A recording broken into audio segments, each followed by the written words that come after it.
बच्चों, मैं उमेश कुमार हिंदी की कक्षा में आप सभी का स्वागत करता हूं। बच्चों, आज हम लोग पढ़ेंगे मैथिली शरण गुप्त जी द्वारा बहुचर्चित कविता जिसका नाम है पंचवटी। पंचवटी में हम लोग देखेंगे संदर्भ, प्रसंग और व्याख्या। तो आइए जो है कि इसके संदर्भ से शुरुआत करते हैं। प्रस्तुत पद हिंदी काव्य में संकलित एवं मैथिली शरण गुप्त द्वारा रचित खंड काव्य पंचवटी से लिया गया है। प्रसंग को जानते हैं बच्चों। यहाँ कवि ने पंचवटी के प्राकृतिक सौंदर्य का सजीव चित्रण किया है। अब इसके पाठ का अध्ययन करते हुए और इसके भावार्थ को जानेंगे। तो आइए पाठ की ओर चलते हैं। चारु चंद्र की चंचल किरणें खेल रही हैं जल थल में, स्वच्छ चांदनी बिछी हुई है अवनी और अंबर तल में। पुलक प्रकट करती है धरती हरित त्रिड़ों की नोकों से, मानो झूम रहे हैं तरुभी मंद पवन के झोंकों से। आइए बच्चों इसका भावार्थ जानते हैं। गुप्त जी कहते हैं चार माने होता है सुंदर, चंद्र माने चंद्रमा। गुप्त जी कहते हैं सुंदर चंद्रमा की चंचल किरणें जल और थल में खेल रही हैं। सुंदर चंद्रमा की चंचल किरणें जल और थल में खेल रही हैं। स्वच्छ चांदनी बिछी हुई है अवनी और अंबर तल में। अवनी माने पृथ्वी और अंबर माने आकाश। गुप्त जी कहते हैं पृथ्वी और आकाश में इसकी स्वच्छ चांदनी बिछी हुई है। पृथ्वी और आकाश में इसकी स्वच्छ चांदनी बिछी हुई है। पुलक प्रकट करती है धरती हरित त्रिड़ों की नोकों से। हरी हरी घासों की नोकों से ऐसा लगता है कि मानो ये पृथ्वी सुख से रोमांचित हो रही है और अपने प्रसन्नता को व्यक्त कर रही है। हरी हरी घासों की नोकों से ऐसा लगता है मानो ये पृथ्वी बड़ी ही रोमांचित हो रही है और अपने प्रसन्नता को व्यक्त कर रही है। मानो झूम रहे हैं तरुभी मंद पवन के झोंकों से। वहाँ के सभी वृक्ष मंद मंद पवन के झोंकों से झूमते हुए प्रतीत हो रहे हैं। मानो वहाँ के वृक्ष भी मंद मंद हवा के झोंकों से झूमते हुए प्रतीत हो रहे हैं। तरु माने बच्चों होता है वृक्ष। आइए बच्चों दूसरा देखते हैं। पंचवटी की छाया में है सुंदर पर्ण कुटीर बना, उसके सम्मुख स्वच्छ शिला पर धीर वीर निर्भीक मना। जाग रहा यह कौन धनुर्धर जबकि भुवन भर सोता है, भोगी कुष्मायुध योगी सा बना दृष्टिगत होता है। इसमें प्रहरी के रूप में लक्ष्मण का सुंदर चित्रण किया गया है। प्रहरी अर्थात पहरेदार, पहरेदार के रूप में लक्ष्मण का सुंदर सा चित्रण किया गया है। आइए बच्चों इसके भावार्थ को देखते हैं। पंचवटी की छाया में है सुंदर पर्ण कुटीर बना। पर्ण कुटीर माने पत्तों की कुटिया। पंचवटी पांच वटों का समाहार। कवि कहते हैं पंचवटी की छाया में एक सुंदर पत्तों की कुटिया बनी हुई है। पंचवटी की छाया में एक सुंदर पत्तों की कुटिया बनी हुई है। उसके सम्मुख स्वच्छ शिला पर, उस कुटिया के सामने एक स्वच्छ पत्थर पर, शिला माने पत्थर, सम्मुख माने सामने, उसके अर्थात उस कुटिया के सामने एक स्वच्छ पत्थर पर धैर्यशाली निर्भीक पुरुष बैठा हुआ है। उसके सामने एक स्वच्छ पत्थर पर धैर्यवान वीर पुरुष निर्भय होकर बैठा हुआ है। जाग रहा यह कौन धनुर्धर जबकि भुवन भर सोता है। कवि कहते हैं ये कौन धनुषधारी है।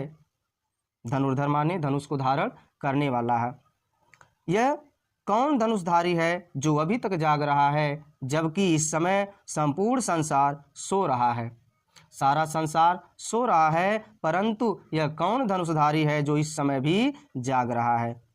भोगी कुष्मायुध योगी सा बना दृष्टिगत होता है। कवि कहते हैं ये वीर ऐसा दिखाई पड़ता है जैसे भोग करने वाला कामदेव यहाँ योगी बनकर आ बैठा हो।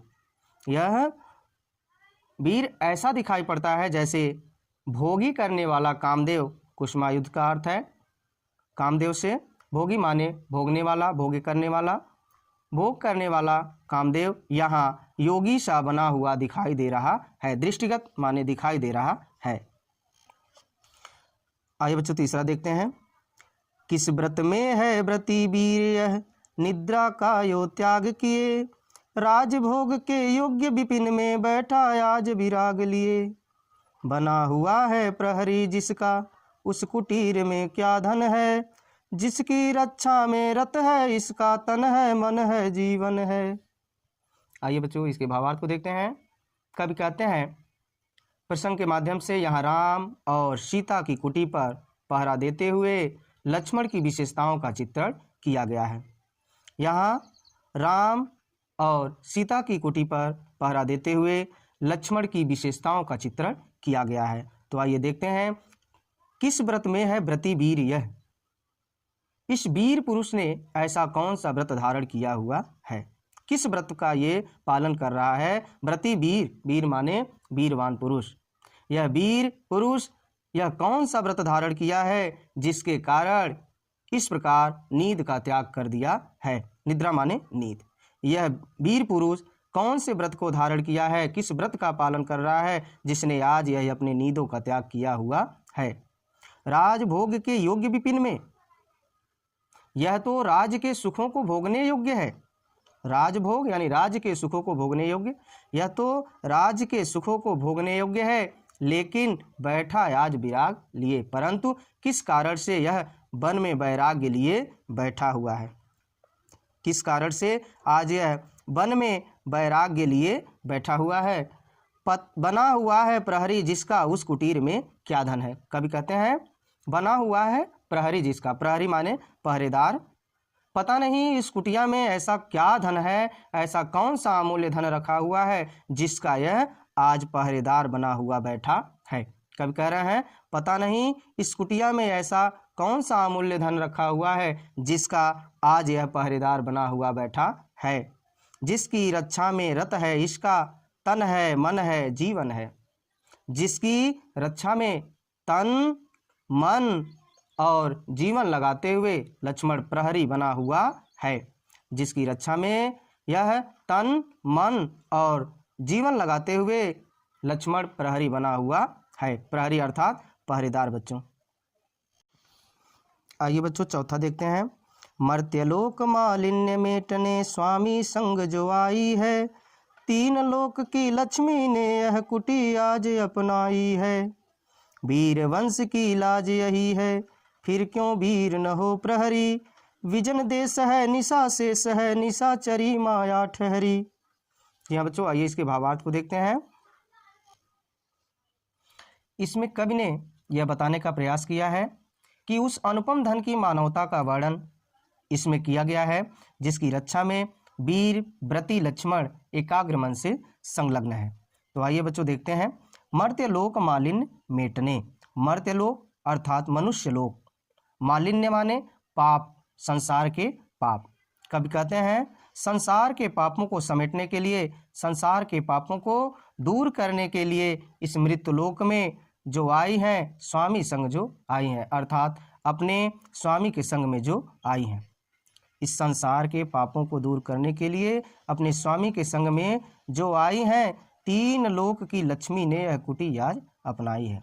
वह तीनों लोकों की लक्ष्मी है, वह तीनों लोकों की लक्ष्मी अर्थात सीता ने इस कुटी को आज अपनाया हुआ है। बच्चों इसमें यह कहा जा रहा है कि मनुष्य लोक की बुराइयों को दूर करने के लिए वे अपने पति श्री रामचंद्र जी के साथ आई हुई हैं। वो तीनों लोकों की साक्षात लक्ष्मी है जिसने आज इस कुटी को अपनाया है, अर्थात इस कुटी के अंदर विद्यमान है।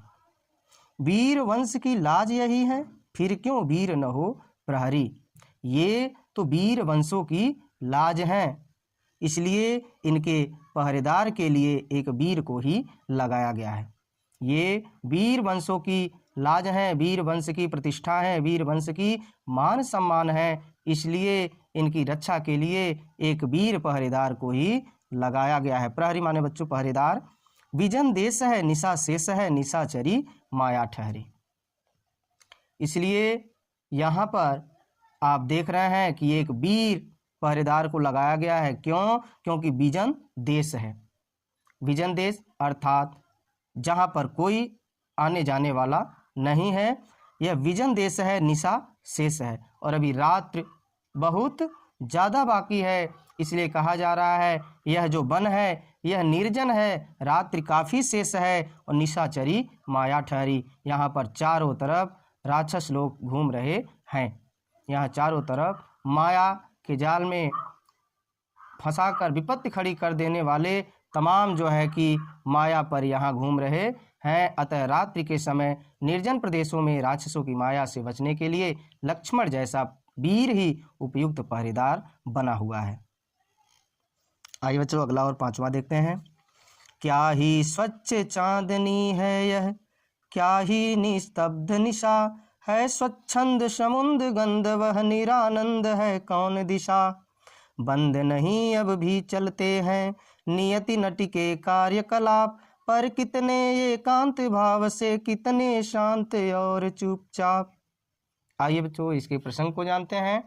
कवि पंचवटी में दूर तक फैली चांदनी का वर्णन करते हुए कहते हैं, इसमें कवि पंचवटी में दूर तक फैली चांदनी का वर्णन करते हुए कहते हैं कि क्या ही स्वच्छ चांदनी है यह, है क्या ही निस्तब्ध निशा। पंचवटी में जो दूर दूर तक चांदनी फैली हुई है वह बहुत ही साफ दिखाई पड़ती है। क्या ही स्वच्छ चांदनी है यह, क्या ही निस्तब्ध निशा। पंचवटी में जो दूर दूर तक चांद दिखाई दे रही है, जो चांदनी फैली हुई है वह बहुत ही साफ है और यहाँ सन्नाटे भरी रात है। निस्तब्ध निशा अर्थात जहाँ पर कोई आवाज़ नहीं आ रही है, बिल्कुल निस्तब्ध है, बिल्कुल सन्नाटा है और यहाँ पर बिल्कुल सन्नाटे भरी रात है स्वच्छंद समुद्र गंध वह निरानंद है कौन दिशा। कोई शब्द नहीं हो रहा है मगर वायु स्वच्छंद गति से अपनी स्वतंत्र चाल से मंद मंद बह रही है।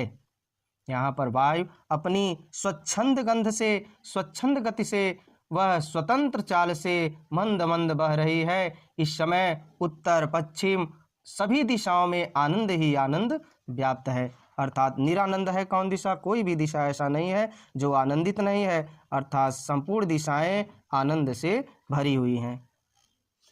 बंद नहीं अब भी चलते हैं नियति नटि के कार्यकलाप।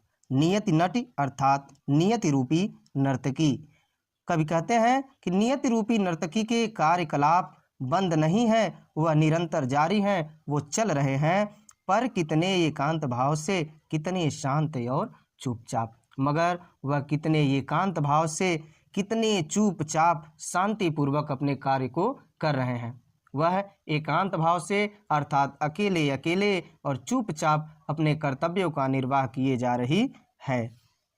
ये बच्चों छठवां देखते हैं।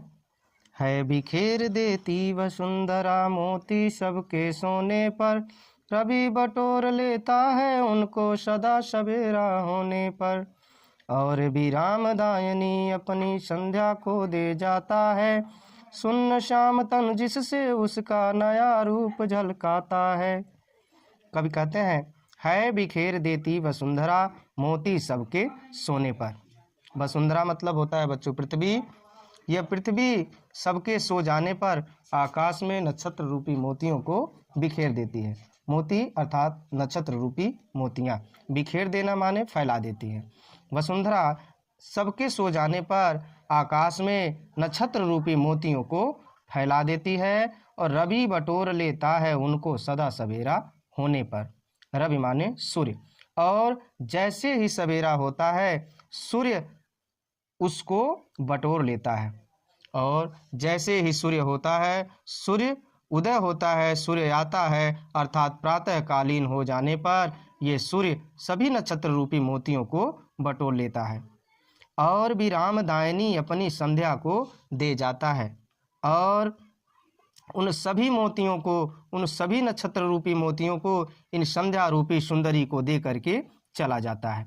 उन सभी मोतियों को इस संध्या रूपी सुंदरी को दे करके चला जाता है। सुन्न श्याम तन जिससे उसका नया रूप झलकाता है, और वह संध्या रूपी सुंदरी अपने शून्य से श्यामल शरीर पर उसको धारण करके उसका एक नया रूप झलक उठता है। वह संध्या रूपी सुंदरी अपने शून्य श्यामल शरीर पर उसको धारण कर लेती है, जिससे उसका नया रूप झलक उठता है। आइए बच्चों 7वां देखते हैं। सरल तरल जिन तुहिन कणों से हंसती हर्षित होती है, अति आत्मीया प्रकृति हमारे साथ उन्हीं से रोती है। अनजानी भूलों पर भी वह अदय दंड तो देती है, पर बूढ़ों को भी बच्चों सा सदा भाव से सेती है। बच्चों, पंचवटी में लक्ष्मण शिला पर विराजमान हो प्रकृति के रूप और उनके व्यवहार के संबंध में सोच रहे हैं, और वो कहते हैं कि सरल तरल जिन तुहिन कणों से हंसती हर्षित होती है, अति आत्मीया प्रकृति हमारे साथ उन्हीं से रोती है। यहाँ प्रकृति की बात हो रही है, अर्थात कभी तो प्रकृति पृथ्वी पर जिन ओस के कणों से, तुहिन कण अर्थात ओस के कण, पृथ्वी पर यह प्रकृति जिन ओस के कणों से कभी कभी ये हंसती और हर्षित होती हुई प्रतीत होती है। कभी कहते हैं कभी तो ये प्रकृति पृथ्वी पर जिन ओस के कणों से हंसती और प्रसन्नित होती सी प्रतीत होती है, अति आत्मीया प्रकृति हमारे साथ उन्हीं से रोती है। उन्हीं ओस के कणों के माध्यम से वह हमारे अत्यंत ही निकट और आत्मीय हो कष्टों से व्यथित होकर रोती भी रहती है। अर्थात कभी ओस की बूंदे मोती सी चमकदार प्रकृति की प्रसन्नता को व्यक्त करती है, और कभी आंख के आंसुओं के रूप में हमारे दुखों से दुखित होती हुई रोती हुई सी प्रतीत होती है। अनजानी भूलों पर भी वह अदय दंड तो देती है।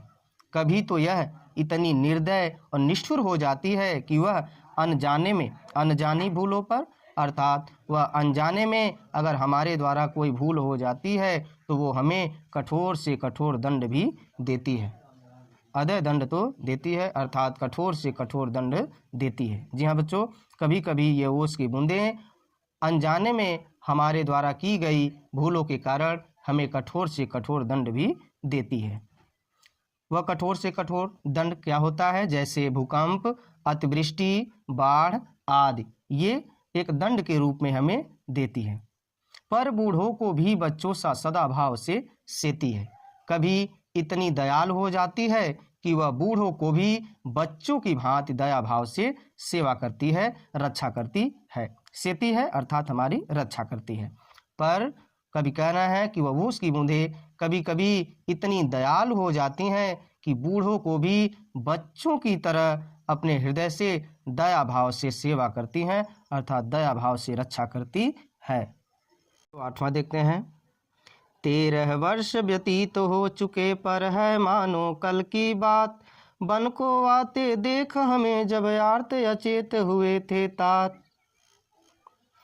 अब वह समय निकट ही है जब अवधि पूर्ण होगी बन की, किंतु प्राप्ति होगी इस जन को इससे बढ़कर किस धन की। कवि ने वनवास के 13 वर्ष व्यतीत हो जाने पर लक्ष्मण के घर लौटने की प्रसन्नता का वर्णन किया है। आइए इसके भावार्थ को जानते हैं।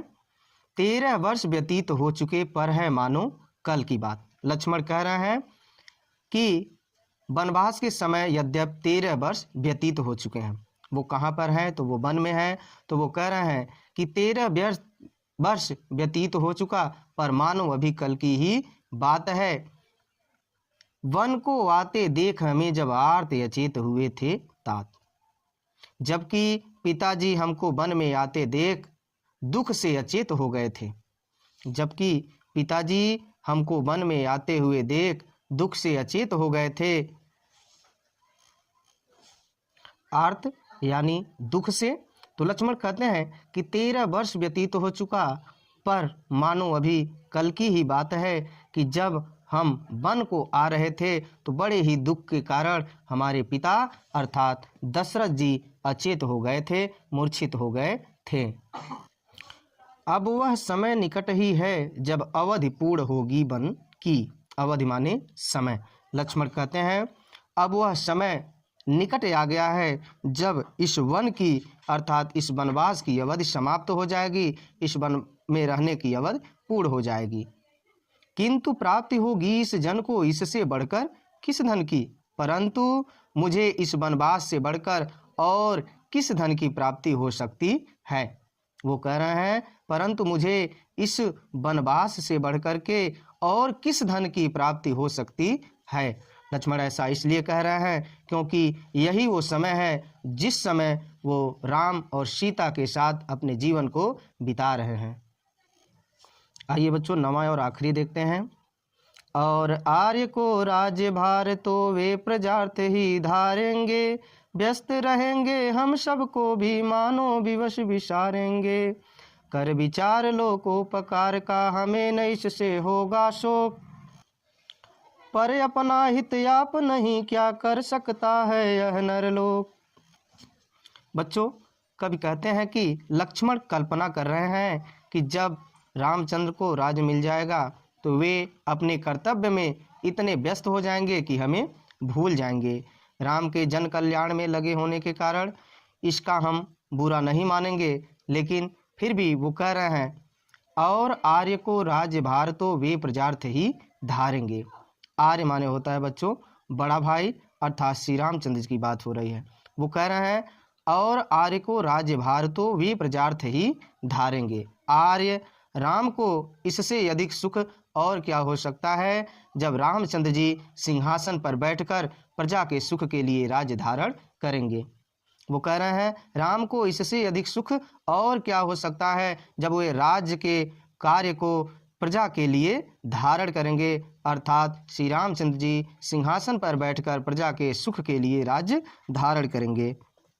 व्यस्त रहेंगे हम सबको भी मानो विवश विसारेंगे। उस कार्य में व्यस्त हो जाएंगे। वो कह रहे हैं व्यस्त रहेंगे, वह इतना व्यस्त हो जाएंगे कि हम सबको मानो विवश विसारेंगे, हम सबको भुला देने के लिए विवश हो जाएंगे। वो कहना है वह राज्य के सुखों के लिए वह अपने कार्य करने में इतने व्यस्त हो जाएंगे कि मानो हम सबको भूलने के लिए वो विवश हो जाएंगे। कर विचार लोकोपकार का हमें न इससे होगा शोक। वो कह रहे हैं परंतु संसार की भलाई के विचार से लोकोपकार अर्थात संसार की भलाई के विचार से इसमें तनिक भी दुख नहीं होगा। परंतु संसार की भलाई के विचार से हमको इसमें तनिक भी दुख नहीं होगा, तनिक भी शोक नहीं होगा। पर अपना हित आप नहीं क्या कर सकता है यह नरलोक। परंतु क्या यह नरलोक, यह मनुष्य समाज राजा का आश्रय न लेकर अपनी भलाई स्वयं नहीं कर सकता है। लक्ष्मण कह रहे हैं हित माने भलाई, नरलोक माने ये मनुष्य समाज या मनुष्य लोक। वो कह रहे हैं पर क्या ये मनुष्य समाज राजा का आश्रय न लेकर अपनी भलाई स्वयं नहीं कर सकता है। बच्चों कैसी लगी ये वीडियो कमेंट बॉक्स में ज़रूर बताएं। अगर अच्छी लगी हो तो वीडियो को लाइक कर देना, और जो लोग मेरी चैनल पे पहली बार आए हैं वो प्लीज़ मेरे चैनल को सब्सक्राइब कर दें, और ऐसे ही वीडियो को देखने के लिए बेल आइकन को भी प्रेस कर दें ताकि मेरे वीडियो का नोटिफिकेशन उनके पास पहुंचता रहे। और मिलते हैं फिर नए पार्ट के साथ नए वीडियो में, तब तक के लिए धन्यवाद।